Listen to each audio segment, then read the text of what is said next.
ডিম আর সয়াবিন তো আমরা সবাই খাই, কিন্তু এই দুটির মেলবন্ধনে যদি তৈরি হয় এমন মশলাদার কষা, তাহলে এক থালা ভাত নিমেষেই শেষ হয়ে যাবে। আজ আপনাদের দেখাবো আমার পছন্দের একটি দারুণ সুস্বাদু রেসিপি। প্রথমে সেদ্ধ ডিমের খোসা ছাড়িয়ে নিয়ে গরম তেলে ছেড়ে দিলাম। একটু নাড়াচাড়া করে হালকা লালচে হয়ে এলে হলুদ গুঁড়ো দিয়ে আরো কিছুক্ষণ ভেজে তুলে নেব। এবার ওই একই তেলে আগে থেকে ভিজিয়ে রাখা সয়াবিনগুলো দিয়ে দেব।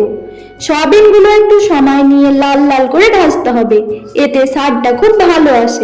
কড়াইতে আরো সামান্য তেল দিয়ে পেঁয়াজ কুচিগুলোকে দিয়ে দিলাম। সাথে দিয়ে দিচ্ছি সামান্য নুন, যাতে পেঁয়াজটা দ্রুত নরম হয়ে গোল্ডেন ব্রাউন কালার চলে আসে। পেঁয়াজটা ভাজা হলে এতে যোগ করছি টমেটো কুচি আর কাঁচা লঙ্কা। এবার এই দুটোকে খুব ভালো করে কষিয়ে নিতে হবে, যাতে টমেটোর মধ্যে থাকা কাঁচা গন্ধ একদম চলে যায়। টমেটোটা গলে এলে এতে দিয়ে দিচ্ছি পরিমাণ মতো হলুদ, লঙ্কা গুঁড়ো, জিরে গুঁড়ো আর আদা রসুনের পেস্ট।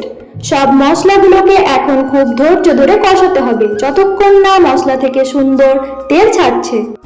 মশলা কষানো হলে ভেজে রাখা সয়াবিনগুলো দিয়ে দেব, যাতে মশলার স্বাদটা সয়াবিনের ভেতর পুরোপুরি ঢুকে যায়। ভালো করে কষিয়ে নিয়ে এবার পরিমাণ মতো জল দেব। ঝোলটা ফুটে উঠলে আগে থেকে ভেজে রাখা ডিমগুলো একে একে দিয়ে দেব।